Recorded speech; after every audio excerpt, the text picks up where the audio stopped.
और अच्छा। 20 MB की इतनी बड़ी हार्ड डिस्क हुआ करती थी उस समय, उसमें डाली जाती और वो Okay. डेटा कलेक्ट करती थी और उसमें वो प्रिडिक्ट करते थे कि एनर्जी का फोरकास्ट क्या होगा।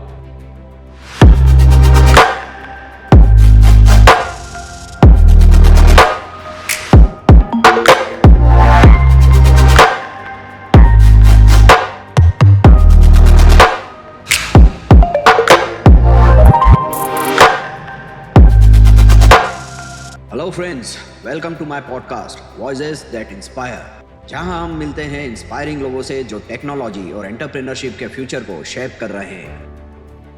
आज के इस एपिसोड में हमारे साथ है एक ऐसी पर्सनालिटी जो कि एक सीजन 1 टेक्नोलॉजिस्ट है, जिनके पास 25 ईयर्स से ज़्यादा का एक्सपीरियंस है प्रोग्रामिंग, क्लाउड प्लेटफॉर्म्स और कटिंग एज जनरेटिव एआई में। इनका सफ़र बहुत ही रिमार्केबल है। बचपन में उन्होंने कई चैलेंजेस फेस किए, जैसे कि उनकी मदर का लॉस जब वो सिर्फ 9 साल के थे। पास्ट में मेरी 9 साल की उम्र में मेरी मदर के गुजरने के बाद मतलब मेरे ऊपर काफ़ी सारी रिस्पॉन्सिबिलिटी आ गई थी। क्लूलेस थे हम लोग कि क्या करना है। लेकिन उनके फादर की टेक्नोलॉजी के प्रति एंथुसियाज्म ने उनकी इंटरेस्ट जगाई। मेरे फादर ने मुझको 1 लाख रुपए उस समय का 386 कंप्यूटर लाके दिया। उन्होंने कहा कि तुम अपना कुछ बिजनेस चालू करो, जिससे उन्होंने मेन फ्रेम कंप्यूटर्स एक्सप्लोर किए और अर्ली सॉफ्टवेयर सॉल्यूशंस डेवलप किए, जैसे शब्द रचना इन C++। तो मैं अपना 3rd ईयर इंजीनियरिंग की बात बताऊं तो मैंने एक सॉफ्टवेयर डेवलप किया था जो पूरा C++ में लिखा हुआ था। उसका नाम मैंने शब्द रचना रखा था। .com बबल और सितंबर 11 के बाद के टर्बुलेंट पीरियड्स में भी इन्होंने अपनी डिटर्मिनेशन दिखाई और इनोवेटिव प्रोजेक्ट्स पायोनियर किए, जैसे एडवांस्ड SMS सिस्टम्स और टोयोटा मोटर्स के लिए ऑटोमेशन सॉल्यूशंस। ये कोविड का समय था। अच्छा। जब मैं US की एक कंपनी है टोयोटा मोटर्स, उनकी एक कैमरे कार बिल्ड होती है। तो कैमरे कार में वो एक वेल्ड इंस्पेक्शन को ऑटोमेट करना चाहते थे। तो वो AI के थ्रू ऑटोमेट करना चाहते थे। तो अब उनका कैमरा था एक नासा का कैमरा। उनके टेक्निकल एक्सपर्टाइज के अलावा ये IT प्रोफेशनल्स, स्टूडेंट्स और एस्पायरिंग एंटरप्रेन्योर्स को एम्पावर करने में डेडिकेटेड है। जो करियर में और आगे के जो बडिंग ग्रेजुएट्स हैं या फिर जो टेक्नोलॉजी में आना चाहते हैं, उनके लिए मैंने एक फ्रेमवर्क भी तैयार किया है जो कि स्मार्ट नाम से है। उनका मिशन स्किल गैप्स को ब्रीच करना और ग्रोथ माइंडसेट को प्रमोट करना है, ताकि लोग रैपिडली चेंजिंग टेक लैंडस्केप में इवॉल्व कर सकें। लोग अपने फंडामेंटल को स्ट्रॉन्ग करें। कहीं पे भी आज AI आ गई है। AI में आपको अभी भी जो जैसे आप जो हमारी कोडिंग है जिसमें आप गिटहब कोपायलट का आपने नाम सुना होगा। यस। तो उसको फिर भी हम कोपायलट बोलते हैं, उसको हम पायलट नहीं बोलते हैं। पायलट अभी भी आप हैं। इस एपिसोड में ये अपनी इलस्ट्रियस करियर से इनवैल्यूएबल इनसाइट्स शेयर करते हैं, जनरेटिव AI के फ्यूचर इम्प्लीकेशंस डिस्कस करते हैं और लाइफ लॉन्ग लर्नर्स के लिए प्रैक्टिकल एडवाइस देते हैं, जो आज के डायनामिक एनवायरनमेंट में आगे बढ़ने के लिए बहुत ज़रूरी है। आपको इसके साथ कुछ ऐसी चीज़ें सीखनी पड़ेंगी जो आपकी लाइफ जो वर्क लाइफ को बैलेंस करें, जैसे मेडिटेशन टेक्निक्स हो गई या फिर आपकी होलिस्टिक ग्रोथ हो गई। आपकी हेल्थ सबसे इम्पोर्टेंट है, इसको आपको हमेशा टेक केयर रखना पड़ेगा। चाहे आप एक IT प्रोफेशनल हैं जो करियर एडवांसमेंट चाहता है, या एक स्टूडेंट जो टेक में डेल्व करना चाहता है, या फिर एक एंटरप्रेन्योर जो इनोवेट करना चाहता है, इनकी एक्सपीरियंसेस और विजडम आपको इंस्पायर और गाइड करेगी। तो चलिए शुरू करते हैं और जानते हैं इनकी इंस्पायरिंग जर्नी के बारे में। इन्होंने कैसे चैलेंजेस ओवरकम किए और इनका विजन टेक्नोलॉजी और एजुकेशन के फ्यूचर के लिए क्या है। Stay tuned for an episode packed with motivation, expertise, and actionable strategies to help you thrive in today's ever-evolving world of technology. तो बिना किसी देरी के let's welcome the one and only Manish Nema. Hi Manish ji. Thank you Anshul ji for inviting me to this podcast. बहुत बहुत धन्यवाद आपका। Thank you so much. हमारे दर्शकों को नमस्कार। सो मनीष जी, जैसा कि आपकी प्रोफाइल बताती है, सबसे पहले हम आपकी जर्नी के बारे में बात करते हैं। आपका टेक्नोलॉजी और प्रोग्रामिंग के लिए इंटरेस्ट कब और कैसे शुरू हुआ, और कैसे ये एक रिमार्केबल करियर में ट्रांसफॉर्म हुआ? तो मैं अपनी अगर बात करूं तो बेसिकली मेरे साथ जो मेरा पास्ट था वो बहुत ही अच्छा नहीं रहा। मतलब मेरा पास्ट में मेरी 9 साल की उम्र में मेरी मदर के गुजरने के बाद हम लोग मतलब मेरे ऊपर काफ़ी सारी रिस्पॉन्सिबिलिटी आ गई थी, क्लूलेस थे हम लोग कि क्या करना है। मेरे father MP state electricity board Madhya Pradesh में कार्यरत थे और उन्होंने जैसे जैसे एक जो थर्मल पावर स्टेशन रहता है बैतूल नाम की जगह, वहाँ से ट्रांसफ़र लेके जबलपुर आए। ओके। और फिर वहाँ से उन्होंने अपना, वो भी काफ़ी टेक्नोलॉजी एंथुसियास्ट थे, तो एक दिन वो मेरे को अपने मेन फ्रेम कंप्यूटर, उस समय PDP 11 करके कंप्यूटर होता था, ओके। और वो एक जो अपने जो पावर ग्रिड कैरियर कम्युनिकेशन होते हैं ना, जो बड़े बड़े टावर ग्रिड्स होते हैं, और वो एक कॉमन जगह पे कनेक्ट होते हैं और उनमें से ट्रांसमिशन लाइन और डेटा ट्रांसफर होता है। तो ये मेरे को पहली बार मालूम पड़ा। और 20 MB की इतनी बड़ी हार्ड डिस्क हुआ करती थी उस समय, उसमें डाली जाती थी और वो डेटा कलेक्ट करती थी और उसमें वो प्रिडिक्ट करते थे कि एनर्जी का फोरकास्ट क्या होगा। ओके। तो मेरे को आज तकरीबन 20 साल बाद पता पड़ रहा है कि वो मशीन लर्निंग कहलाता है। तो उस समय वो मेरे को लेके गए और मैं कम से कम वो दिन भर बैठा रहा और मेरे को कतई भी इंटरेस्ट नहीं रहा कि मैं ये पैशन को परस्यू करूँगा। अच्छा। बट फिर मैंने अपने एक अंकल है, मेरे फूफा जी थे, उन्होंने बोला कि कंप्यूटर साइंस एक बहुत अच्छी चीज़ है जो आजकल बहुत चल रही है, तो आप इसको परस्यू करो। तो मैं क्लूलेस था, मैंने कुछ अच्छे मार्क्स नहीं लाए, हालांकि 12th में मैं फर्स्ट डिवीजन में पास हुआ, बट उसके बावजूद भी मैंने मेरे को इंजीनियरिंग में मेरा एडमिशन नहीं हुआ, तो मैंने डिप्लोमा ज्वाइन करा। अच्छा। डिप्लोमा में सेकेंड ईयर ज्वाइन करा क्योंकि मैं 12th कर चुका था, तो सेकेंड ईयर से मैंने चालू करा। लेकिन मेरे पास एक थोड़ी एंटरप्रेन्योरशिप स्किल थी, तो मैंने बहुत सारी कोर स्किल सीखी वहाँ पे। यूनिक्स सीखा, एक्सेल सीखा, ऑपरेटिंग सिस्टम सीखा, जो भी कंप्यूटर के बेसिक्स थे वो सीखे। विजुअल बेसिक, उस समय बड़ी प्रोग्रामिंग अच्छी लैंग्वेज थी, माइक्रोसॉफ्ट विंडोज़ था। तो मेरे फादर ने मुझको 1 लाख रुपए उस समय का 386 कंप्यूटर ला के दिया। उन्होंने कहा कि तुम अपना कुछ बिजनेस चालू करो। तो मैंने अपना बिजनेस चालू करा। तो मैंने कुंडली करके एक सॉफ्टवेयर होता था, कुंडली बेचना चालू करा। अच्छा। हार्डवेयर असेंबल करना चालू करा। ओके। उस समय हार्डवेयर असेंबली में काफ़ी पैसा था, बड़ी मार्जिन थी, 50% 60% की मार्जिन थी। तो मैं कंप्यूटर असेंबल करके लोगों के घर घर बेचना चालू करा मैंने। और फिर मैंने एक सराफा, आप समझते होंगे, जो ज्वेलर्स होते हैं उनके लिए तराजू सॉफ्टवेयर था, वो हिंदी में डेवलप किया, वो विजुअल बेसिक से किया। तो वो वेइंग मशीन में आप सोना रखते हैं और उसको वो तौलता है, और वो तौलने के बाद एक पर्ची निकालता है जो हर किसी भी ज्वेलर शॉप के लिए वैलिड होती है। तो वो सॉफ्टवेयर मैंने डेवलप करा, वो मैंने करीब 6-7 हज़ार रुपये में बेचा। क्या बात मेरे है। कजिन ने उसका मतलब वो किया, सपोर्ट किया सेल्स में। तो उसके बाद फिर मेरा इंजीनियरिंग में दाखिला हो गया। तो वो भी मैंने सेकेंड ईयर इंजीनियरिंग में मेरे को कंप्यूटर साइंस में मिल गया।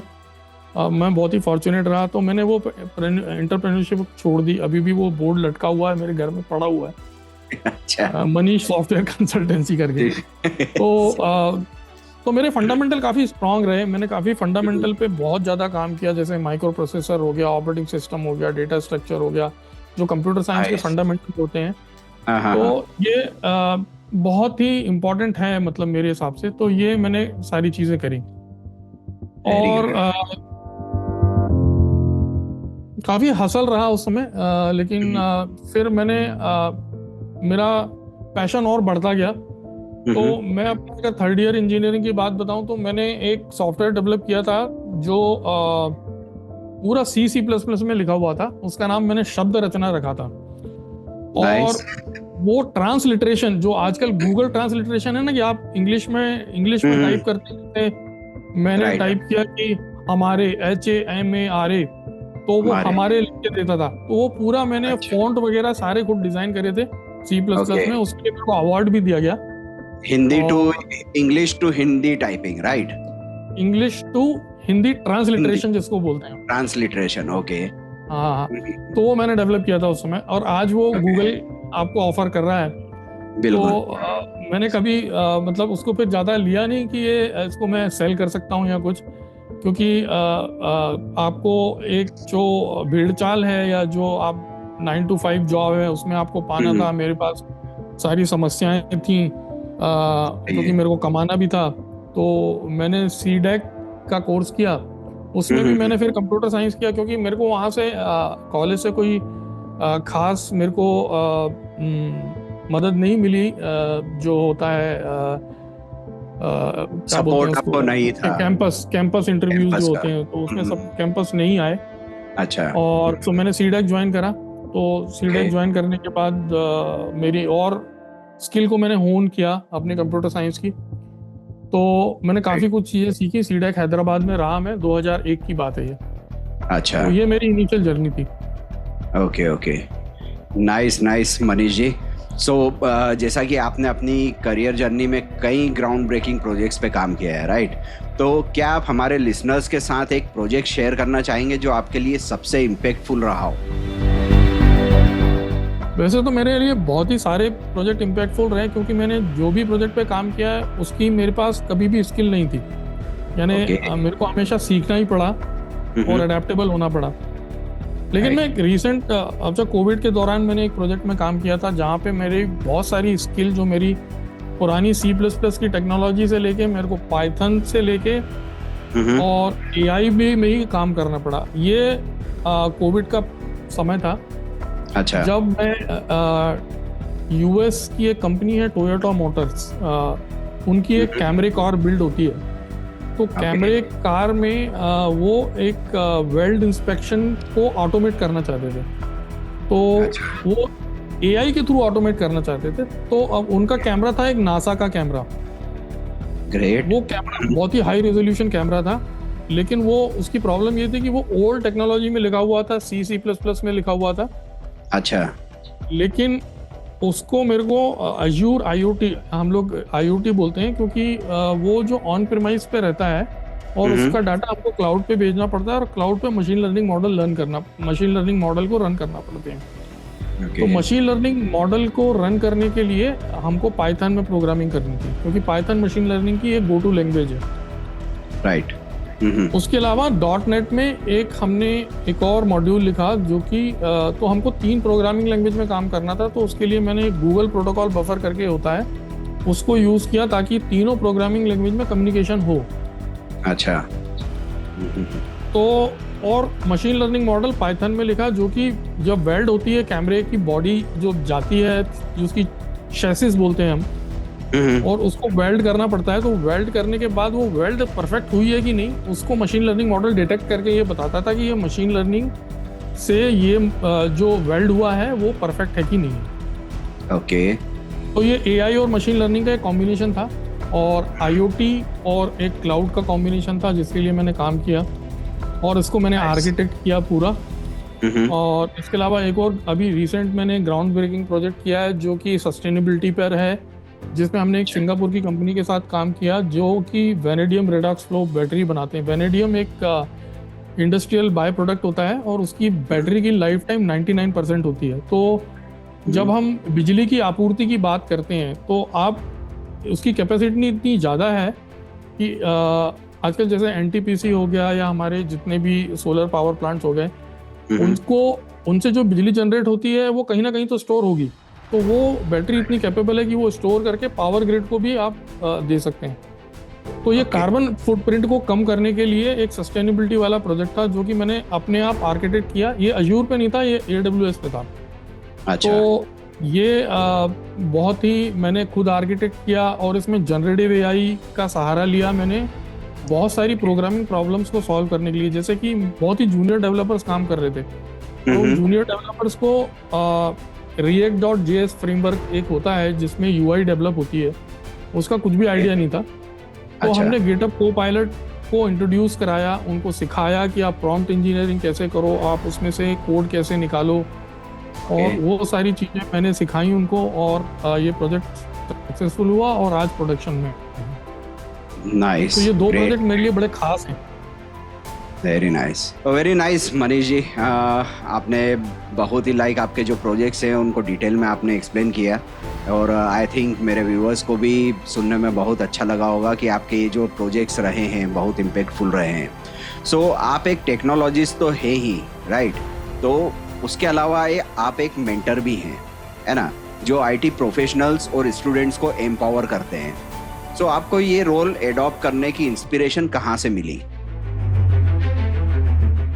अगर मैं बात करूं तो जो जितने भी प्रोजेक्ट मेरे चैलेंजिंग रहे हैं, तो हम्म। उसके पीछे कहीं ना कोई एक प्रोजेक्ट मैनेजर या एक मेंटर जैसा एक आदमी मेरे साथ में रहा है, हम्म। जिसको बोल सकते हैं, जिसने मेरे को इंस्पायर किया कि आप ये लर्न करो, ये ग्रो करो। जैसे कि मैंने आपको वो टोयोटा वाला एग्जांपल बताया, जो कि कोविड के समय 2 साल चला था।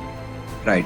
तो मेरे साथ जो जो प्रोजेक्ट मैनेजर थे, हम्म। उन्होंने मेरे को काफ़ी लर्निंग के लिए काफ़ी समय दिया, और उन्होंने मेरे को टेक्निक्स बताई कि आप धीरे धीरे लर्न करो, धीरे धीरे ग्रेजुअली लर्न करो, 10 मिनट 20 मिनट का रोज इस तरीके का टाइम दो, और हैंड्स ऑन जरूर करना है। तो ये राइट। मेंटरशिप में मेरे को प्रोत्साहन मिला, और उनसे मैंने काफ़ी कुछ सीखा, जो मैं अपने करियर में और आगे के जो बडिंग ग्रेजुएट्स हैं या फिर जो टेक्नोलॉजी में आना चाहते हैं, हम्म। उनके लिए मैंने एक फ्रेमवर्क भी तैयार किया है, जो कि स्मार्ट नाम से है। Wow Manish ji, this is seriously incredible. So आपके हिसाब से वो कौन से की स्किल्स हैं जो आईटी प्रोफेशनल्स और स्टूडेंट्स को आज के रैपिडली चेंजिंग टेक लैंडस्केप में रिलेवेंट बनाए रखते हैं? और एस्पायरिंग एंटरप्रेन्योर्स के लिए आप क्या माइंडसेट या अप्रोच रिकमेंड करेंगे जब वो अपनी टेक जर्नी शुरू करते हैं? तो ये तो बहुत अच्छा क्वेश्चन पूछा आपने। सबसे पहले तो मैं स्ट्रेस करना चाहता हूँ कि लोग अपने फंडामेंटल को स्ट्रॉन्ग करें। कहीं पे भी आज एआई आ गई है। एआई में आपको अभी भी जैसे आप जो हमारी कोडिंग है, जिसमें आप गिटहब कोपायलट का आपने नाम सुना होगा। यस। तो उसको फिर भी हम कोपायलट बोलते हैं, उसको हम पायलट नहीं बोलते हैं। पायलट अभी भी आप हैं, यानी आपका जो दिमाग है, आपका जो क्रिएटिविटी है, आपकी प्रॉब्लम सॉल्विंग स्किल्स हैं, वो जो बेसिक आपका है, वो अभी भी इतना ही इक्वली इम्पोर्टेंट है। क्योंकि वो कोड तो आपको जनरेट करके दे देगा, लेकिन अगर वो कोड में आपको प्रॉब्लम आएगी तो आप सॉल्व कैसे करोगे उसको? सही बात है। आपके जो बेसिक ऑपरेटिंग सिस्टम के कॉन्सेप्ट हैं, नेटवर्किंग के कॉन्सेप्ट्स हैं, हार्डवेयर के कॉन्सेप्ट हैं, कंप्यूटर सिस्टम आर्किटेक्चर के कॉन्सेप्ट्स हैं, एल्गोरिथम के कॉन्सेप्ट हैं, ये सारी चीज़ें आपको हमेशा स्ट्रॉन्ग फाउंडेशन स्किल्स जिनको बोलते हैं कंप्यूटर साइंस की, ये तो होना ही चाहिए। इसके अलावा एआई को आप इनको फास्ट तरीके से लर्न कर सकते हैं, जनरेटिव एआई से स्पेशली। बिल्कुल। तो मेरा जो कहना ये है कि आप जनरेटिव एआई को बिल्कुल यूज़ करें, लेकिन आप उसको एज अ को पायलट यूज़ करें इन स्किल्स को होन करने के लिए। बट आप अपनी जो बेसिक स्किल्स हैं उनको बहुत ही क्या बोलते हैं, सॉलिड करें, एनहांस करें। एनहांस करें। तो उनको आपको बहुत ज़रूरी है सीखना। और एक माइंडसेट, जैसे आप बात कर रहे थे, तो माइंडसेट आपको हमेशा ये रखना पड़ेगा कि आपको हमेशा अडेप्टेबल रहना पड़ेगा, क्योंकि आईटी वर्ल्ड, और चाहे आजकल मेरे ख्याल से सारी इंडस्ट्री ऐसी हो गई है, हेल्थ केयर हो गया है, आप तो वीएफएक्स से हैं, तो आपको भी पता होगा कि टेक्नोलॉजी कितनी तेजी से चेंज हो रही है। तो टेक्नोलॉजी हमेशा चेंज होती रहेगी, लेकिन आपको अडेप्टेबल रहना पड़ेगा, आपको ये अडेप्टेबल माइंडसेट रखना पड़ेगा, और आपको इसके साथ कुछ ऐसी चीज़ें सीखनी पड़ेंगी जो आपकी लाइफ, जो वर्क लाइफ को बैलेंस करें। जैसे मेडिटेशन टेक्निक्स हो गई, या फिर आपकी होलिस्टिक ग्रोथ हो गई। आपकी हेल्थ सबसे इम्पोर्टेंट है, इसको आपको हमेशा टेक केयर रखना पड़ेगा। तो ये चीज़ें मेरे लिए बहुत इंपॉर्टेंट है, basics of computer science, mindset, health, और एक holistic growth. Yes, that's correct, 100% correct. So अभी जैसे अब हमने बात की ही है जनरेटिव एआई की, ओके, तो हम इसको आगे बढ़ाते हैं।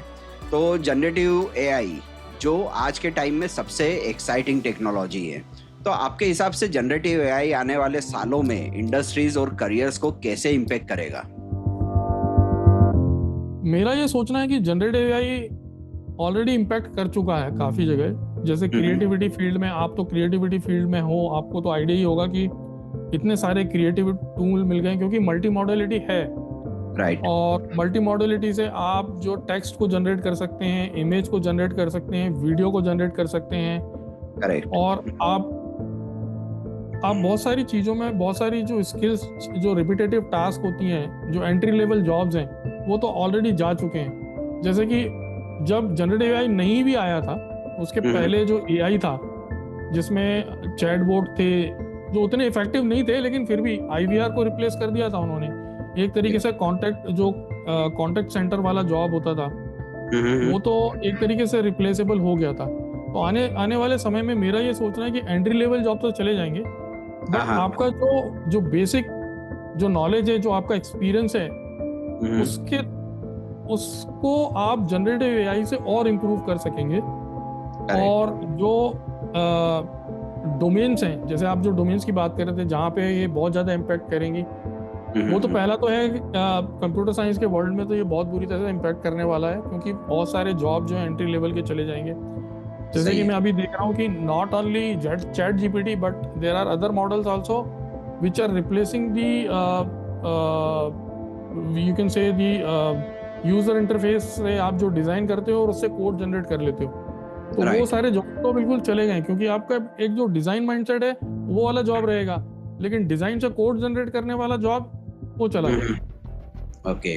अब रही बात हेल्थ केयर इंडस्ट्री की, तो हेल्थ केयर इंडस्ट्री में भी ये इफेक्ट करेगा, और एजुकेशन इंडस्ट्री में ऑब्वियसली ये बहुत इम्पैक्टफुल रहेगा, क्योंकि एजुकेशन में तो ये कर ही रहा है, लोगों के होमवर्क कर रहा है जैसे कि देख रहे हैं हम, और बहुत सारे लोगों की पढ़ाई में मदद कर रहा है। और मेरा तो खुद का ये है कि मैं एक इस तरीके का प्लेटफॉर्म बनाऊं जहाँ पे लोग जो हैं एआई को यूज़ करके विद ह्यूमन एम्पैथी अपनी करियर जर्नी को और अच्छे से स्ट्रॉन्ग कर सकें। करेक्ट। और मैन्युफैक्चरिंग इंडस्ट्री भी एक तरीके से not generative AI but AI से तो प्रभावित हो रही है, क्योंकि मैंने उसमें खुद काम किया है। टोयोटा का मैंने एग्जांपल जैसे दिया है, तो एआई तो उसमें ऑलरेडी इम्पैक्ट कर चुकी है। करेक्ट। यस, एआई तो मतलब अब हर जगह हर फील्ड में एंटर कर चुकी है। सो डेफिनेटली जॉब भी डेंजर में है, बट अगर एआई के साथ ब्लेंड होके और अगर काम करेंगे तो डेफिनेटली लाइक एक अलग ही लेवल पे पहुंच सकते हैं, राइट? हाँ, मतलब स्पेशली जो जिनका बेस अच्छा है, जिनके पास स्ट्रॉन्ग एक्सपीरियंस है, वो जनरेटिव एआई से काम को और अच्छा कर सकते हैं, और अच्छा कर ये सकते मेरा सोचना है। बिल्कुल बिल्कुल सही बात। एजीआई के आने के बाद क्या होगा ये अभी भी एक ऐसा विषय है। टेक्नोलॉजीज बहुत चेंज होगी, और अभी क्या क्या चीज होती है फ्यूचर में ये हमको देखना है। सो बिल्कुल देखते हैं, और बेटर यही है कि इसके साथ ब्लेंड होकर अगर काम करें तो like will be surviving in our industry. So amazing insights Manish ji. अगर कोई जनरेटिव एआई में नया है तो वो कहाँ से शुरू करे और क्या स्टेप्स फॉलो करें? आप मतलब कुछ बता सकते हैं इसमें? देखिए, जनरेटिव एआई में दो तरीके के लोग होते हैं। एक तो वो होता है जो यूजर होता है, एक जो होगा जो जनरेटिव एआई को क्रिएट करेगा। अब जैसे आपने एलएलएम मॉडल के बारे में सुना होगा, जो लार्ज लैंग्वेज मॉडल्स हैं, language model, yes, chat GPT हो गया, या फिर दूसरे मॉडल्स हो गए, जेमिनाई हो गया, क्लाउडे हो गया, ये सारे लार्ज लैंग्वेज मॉडल हैं। I think where industry is going, especially if you talk about Indian industry, they are not very interested in LLMs, they are more of a user. तो अगर आप एक आईटी प्रोफेशनल हैं तो आपको LLM के concept, rack के concept, retrieval augmented generation, उनकी पूरी प्रोसेस, जो एमएल ऑप्स होता है, मशीन लर्निंग का ऑपरेशन होता है, और एआई को कैसे पूरा जनरेट करते हैं, क्या क्या उसमें फीडबैक देना पड़ते हैं, न्यूरल नेटवर्क कैसे काम करता है। तो अगर आप टेक इंडस्ट्री से हैं तो आपको वो कॉन्सेप्ट समझना जरूरी है। अगर आप यूजर साइड से हैं जो केवल एक एलएलएम मॉडल को यूज करना चाहते हैं, तो आपको प्रॉम्प्ट इंजीनियरिंग को सीखना बड़ा जरूरी है, जिसके बारे में एक मैंने पूरा वीडियो बनाया है जो मेरे यूट्यूब चैनल पर है, जिसमें मैंने प्रॉम्प्ट इंजीनियरिंग के 3-4 कॉन्सेप्ट होते हैं, मतलब जैसे कि टास्क हो गया, पर्सोना हो गया, कॉन्टेक्स्ट हो गया, एग्जाम्पलर, फॉर्मेट और टोन। ये बहुत एसेंशियल इंग्रेडिएंट हैं, इनको आपको सीखना पड़ेगा। प्रॉम्प्ट इंजीनियरिंग के ये बेसिक्स हैं। चाहे आप टेक्स्ट को ले लो, चाहे आप इमेजेस को ले लो, एग्जाम्पलर आपको इमेजेस में भी देने पड़ते हैं, टास्क आपको बतानी पड़ती है, कॉन्टेक्स्ट बताना पड़ता है, और इमेजेस के केस में आपको शायद आपको गाइडेंस भी देना पड़ता है। तो ये कुछ तरीके हैं इंजीनियरिंग के जो आपको सीखना पड़ेगा। ओके। तो और अगर अब मैं टेक वालों की बात करूं तो उनको हेल्पफुल रहेगा कि बेसिक से चालू करें, मशीन लर्निंग से चालू करें, एआई से चालू करें। बेसिक्स ऑफ एआई क्या है, मशीन लर्निंग के बेसिक्स क्या क्या हैं, सुपरवाइज लर्निंग, अनसुपरवाइज लर्निंग क्या क्या होती हैं। उसके बाद उनकी कितनी सारी एल्गोरिथम्स उनको समझना। तो बहुत सारे फ्री रिसोर्सेज हैं, कोर्सेरा है, कागल है, और ओपन एआई के को आप फ्री यूज करके आप जनरेटिव एआई से भी आप बहुत सारी लर्निंग ले सकते हैं। राइट। तो ये मेरा सोचना है। और जैसे कि टेक वालों के लिए और बात करूं तो टेंसर फ्लो, पाईटॉर्च, ये सारी चीज़ें हैं जो उनको सीखना बहुत ज़रूरी है, स्पेशली जब आप न्यूरल नेटवर्क के साथ काम करेंगे। Right right. सो लाइक ये नॉलेज मेरे जो व्यूअर्स हैं जो कि इस फील्ड में जाना चाहते हैं उनके लिए बहुत लाइक बेनिफिशियल रहेगी। Thank you so much Manish ji. So Manish ji, हर करियर की जर्नी में चैलेंजेस होते हैं, राइट? सो स्पेशली टेक्नोलॉजी जैसी डायनामिक फील्ड में, तो क्या आप एक ऐसे मेजर चैलेंज के बारे में शेयर कर सकते हो जो आपने कभी आपके मतलब करियर में फेस किया हो और उससे ओवरकम किया हो?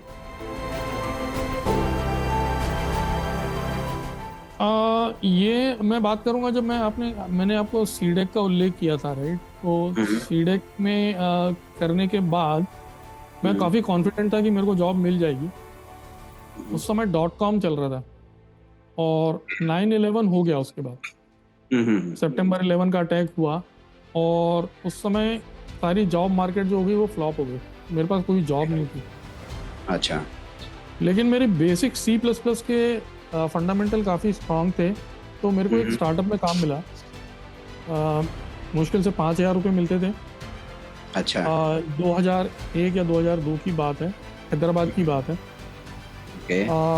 उस समय SMS को भेजने के लिए एक जो टेलीकॉम ऑपरेटर के पास एक मैसेज स्विचिंग सेंटर बोलते हैं, MSC बोलते हैं, उसमें एक कार्ड लगता था। वो कार्ड से SMS भेजा जाता था। कार्ड मतलब जैसे हार्डवेयर कार्ड बोल रहा हूँ मैं इसको।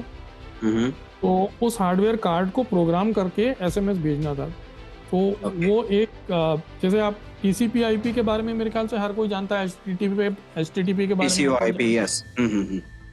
तो उस समय टेलीकॉम ऑपरेटर के पास SS7 signalling system number 7 protocol नाम का एक प्रोटोकॉल होता था। आजकल सब कुछ जो है वो इंटरनेट पे हो गया है, यानी आप 4G 5G की बात करें तो सारा इंटरनेट पे आ गया, राइट? बट उस समय SS7 चलता था। तो वो मैंने सीखा, वो मैंने अडेप्ट किया और बहुत ही जल्दी, मतलब मैंने विदिन 6 मंथ के दौरान मैंने पहला टेस्ट वोडाफोन के साथ किया और एक सक्सेसफुल SMS भेजा। और उसके बाद मैंने पूरा डेटाबेस बनाया और SMSC कैसे काम करता है। SMSC short message switching centre को बोलते हैं। होता क्या है कि जब आप SMS भेजते हैं तो SMS एक डेटाबेस में स्टोर होता है और फिर वो उसको भेजने का प्रयास करता है। वो भेजने में अगर मोबाइल स्विच ऑफ आता है तो फिर वो वापस उसको स्टोर कर लेता है। और फिर से वो रीअटेम्प्ट करता है, 2 या 3 अटेम्प्ट करता है, और फिर वो भेजने के बाद एक सक्सेसफुल डिलीवरी रिपोर्ट आती है, तब उसको वो अपने रिकॉर्ड से डिलीट कर देता। तो ये सारी फंक्शनलिटी मैंने डेवलप करी। ग्रेट। तो ये SMSC मैंने डेवलप करी। बाद में फिर मेरे को और अपॉर्चुनिटी आई जो बल्क SMSC भेजने के, मतलब 1 मिलियन मैसेज पर सेकंड भेजने तक की अपॉर्चुनिटी थी। जो कि बहुत सारे कार्ड मैंने लगाए और फिर मैंने उनमें डिस्ट्रीब्यूटेड प्रोसेसिंग करी और उनको मैंने सक्सेसफुल बनाया। तो ये मेरे पास एक मेजर चैलेंज था जो मैंने उस समय तो AI नहीं थी, केवल गूगल था, और गूगल से भी कुछ ज़्यादा हेल्प नहीं मिली हमको। केवल जो वेंडर था जो कार्ड का, उसके साथ काम करना था, उसकी API के साथ काम करना था, तो मैंने सक्सेसफुल किया। ये बहुत मेजर चैलेंजिंग प्रोजेक्ट था, बहुत अच्छी अपॉर्चुनिटी थी, लेकिन उसके बाद मेरे को अच्छे ऑफर्स आने चालू हुए और मैं गुड़गांव में अल्काटेल ल्यूसेंट में शिफ्ट हुआ। अच्छा, नाइस नाइस। ये मेरा मतलब ये बेसिकली कहने का मतलब ये है कि आप जो बेसिक स्किल हैं आपकी कभी कहीं व्यर्थ नहीं जाती, आपको कहीं ना कहीं काम आ जाती है। Correct correct. एक्चुअली स्किल होना ही बहुत बड़ी बात है। स्किल्स अगर आप में है तो वो डेफिनेटली वेस्ट नहीं जाएगी। करेक्ट। सो उन लोगों के लिए आपका क्या एडवाइस रहेगा जो अपने करियर स्ट्रगल्स को लेके कंफ्यूज्ड या डीमोटिवेटेड फील करते हैं?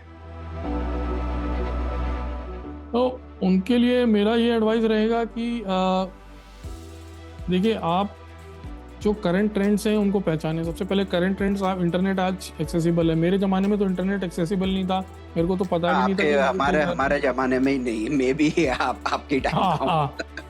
तो अब तो हमारे टाइम इतनी में सारी नहीं था। फैसिलिटीज़ हैं, तो राइट। मैं तो ये कहना चाहूँगा कि लोग जो हैं, सबसे पहले तो अपने छोटे छोटे गोल्स बनाएं कि मेरे को क्या लर्न करना है, जो ट्रेंड्स हैं करेक्ट। उसके साथ करेक्ट। अपना कुछ एक टाइम डेडिकेट करें।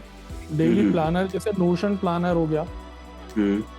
उसमें आप डेडिकेटेडली 30 मिनट, 1 आवर, 1.5 आवर का Correct. शेड्यूल निर्धारित करें कि भैया मेरे को इतना टाइम पढ़ना है और ये चीज़ को मेरे को ये अचीव करना है। और हाँ, हैंड्स ऑन प्रोजेक्ट जरूर करें।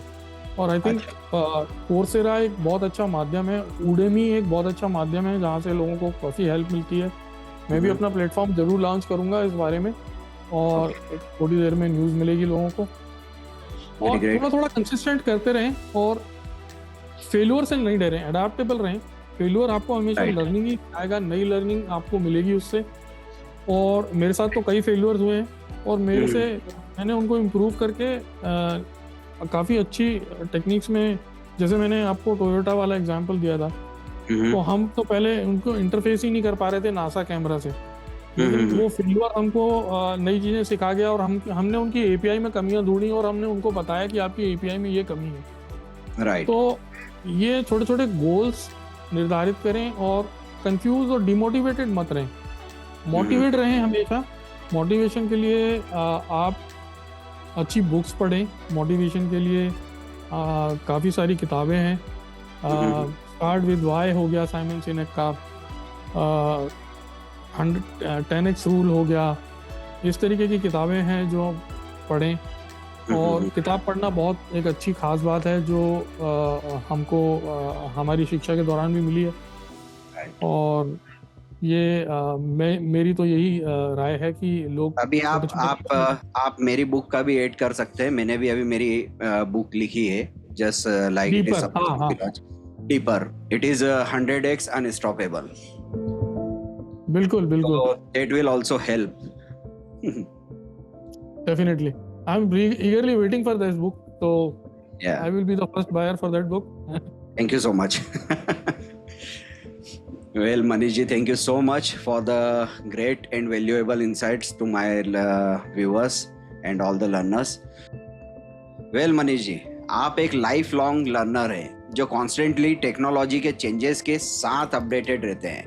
तो आप कैसे अपने लर्निंग प्रोसेस को मैनेज करते हैं, स्पेशली इतने फास्ट चेंजिंग फील्ड में?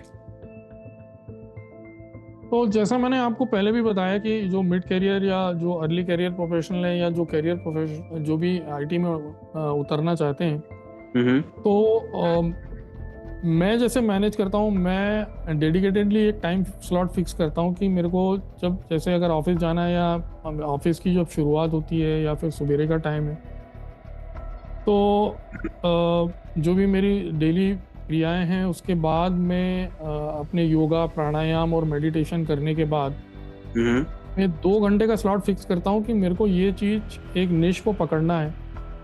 ओके। जैसे कि मेरे को आज गूगल क्लाउड में ये पर्टिकुलर चीज़ समझनी है, तो मैं उसके लिए एक समय फिक्स करके रखता हूँ कि ये मेरे को इतने दिन में कंप्लीट करना है। तो मैं एक प्लानर बना के रखता हूँ कि मेरे को ये चीज़ें करनी है और ये मैं इतने दिन तक अचीव कर लूँगा। और आप लेटेस्ट ट्रेंड्स की ओर हमेशा देखें, बहुत सारे सब्सक्रिप्शन मिल जाएंगे, रेडिट में मिल जाएगा, सबस्टैक है आपका भी एक, मेरे ख्याल से बहुत अच्छा आपने एक चैनल बना के रखा हुआ है। राइट। और लिंक्डइन है, यहाँ पे काफ़ी सारे ग्रुप्स हैं जहाँ पे नई इंफॉर्मेशन मिलती है और आपको नई निश में अपडेटेड रहने के लिए एक अच्छी अपॉर्चुनिटी मिलती है। तो वो निश को आप पकड़ें और वो निश को धीरे धीरे इम्प्रूव करें। तो आप over the period of time अपने आप को जब महसूस करेंगे कि आपने छोटे छोटे स्टेप लेके आगे बढ़े हैं, तो आपको खुद ही एक प्राउड फील महसूस होगा क्योंकि आप राइट। एक दिन में तो बहुत सारा कुछ पढ़ नहीं सकते, ये तो पक्की बात। लेकिन अगर आपको स्टे अपडेटेड रहना है टेक्नोलॉजी में, तो आपको एक डेली रूटीन सेट करना पड़ेगी, ये बहुत इंपॉर्टेंट है। करेक्ट। तो वेरी ये ट्रू। मेरा कहना है। और दूसरी चीज़, नेटवर्किंग और कॉन्फ्रेंसेस ज़रूर आप करें। आपके इधर अगर आईटी प्रोफेशनल हैं आप, तो आपके इधर पे बहुत सारी कॉन्फ्रेंसेस होती हैं, लोकल मीटअप्स होती हैं, उनमें जाएं, लोगों से समझें कि क्या नए ट्रेंड्स हैं, नेटवर्किंग की अपॉर्चुनिटीज़ को बढ़ाएं। विद इन द कंपनी अगर आप काम कर रहे हैं तो आप अलूफ रह के मत काम करिए, लोगों के साथ मिलिए जुलिए, चर्चा करिए और उनसे समझिए कि अब क्या प्रोजेक्ट आने वाला है, उसमें किस तरीके की ज़रूरत है, उस निश को होन कैसे करना है। तो ये सारी चीज़ें। और हर कंपनी में एक लर्निंग मैनेजमेंट सिस्टम होता है जो आपको एक बहुत अच्छी अपॉर्चुनिटी देता है। और अगर Right. जो कंपनी में नहीं काम कर रहे हैं उनके लिए बाहर कोर्सेरा है या फिर दूसरे लर्निंग मैनेजमेंट सिस्टम्स हैं, और मैं भी अपना लॉन्च करने वाला हूँ जल्दी। Great great. All the best to you. So Manish ji, हमारे लिसनर्स के लिए जो लाइफ लॉन्ग लर्निंग का हैबिट डेवलप करना चाहते हैं, तो उनके लिए आप क्या टिप्स या स्ट्रेटेजीज रिकमेंड करेंगे?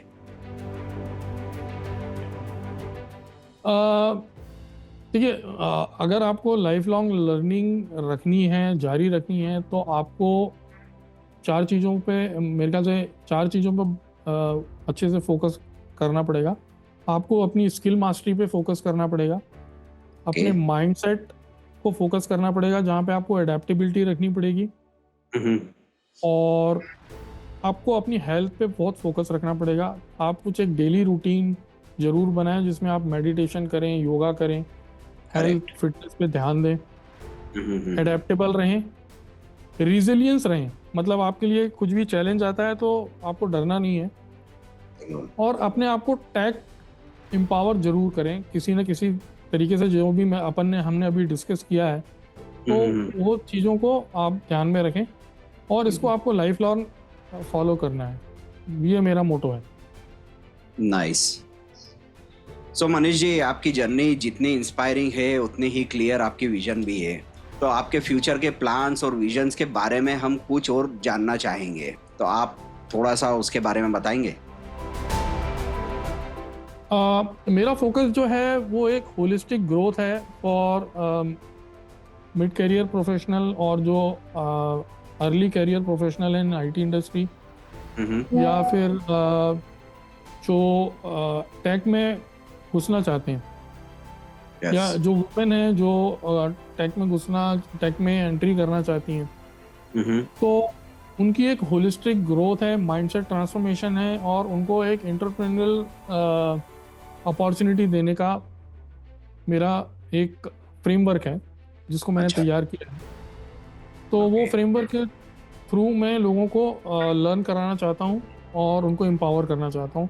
मेरा मिशन है कि मैं कम से कम 10 मिलियन लोगों को इन्फ्लुएंस कर पाऊँ, और ये मूवमेंट को जारी रखूँ, और ये Awesome. उनको एम्पावर कर पाऊँ, ताकि वो अपनी जर्नी में सक्सेसफुल हों, या एंटरप्रेन्योरशिप में या अपने करियर में। बहुत ही सॉलिड मिशन और विजन है आपका मनीष जी।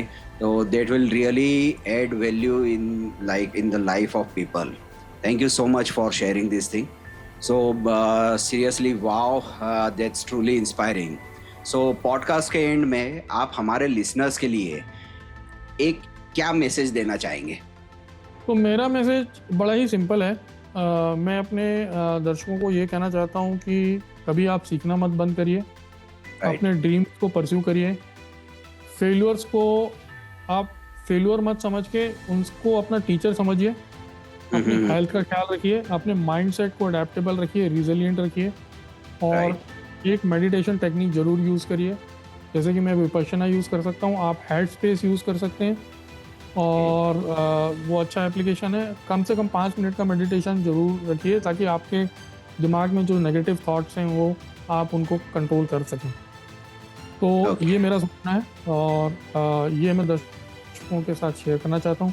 तो आई थिंक लोगों को मेरा मैसेज पसंद आया होगा, Thank you. That is seriously a very nice message you have given. So Manish ji, आपका हमारे पॉडकास्ट में आने के लिए बहुत बहुत शुक्रिया. आपकी जर्नी और इनसाइट सुनना एक बहुत ही एनरिचिंग एक्सपीरियंस रहा. सो दोस्तों, मुझे उम्मीद है कि आपको आज का पॉडकास्ट बहुत ही अच्छा लगा होगा. मनीष जी की एडवाइस को दिल से लगाइए. कीप लर्निंग, स्टे क्यूरियस और कभी रुकना मत. अगर आपको आज का एपिसोड इंस्पायरिंग लगा हो तो जरूर सब्सक्राइब करें और इसे उन लोगों के साथ जरूर शेयर करें जो इससे बेनिफिट ले सकते हैं. तब तक के लिए मैं अंशुल परमाल आप सबसे विदा लेता हूँ. स्टे क्यूरियस, स्टे इंस्पायर्ड और अपने ड्रीम्स को रियलिटी में बदलने के लिए हार्ड वर्क करते रहिए. Thank you so much and thank you so much Manish ji for coming in my podcast. Seriously thank you.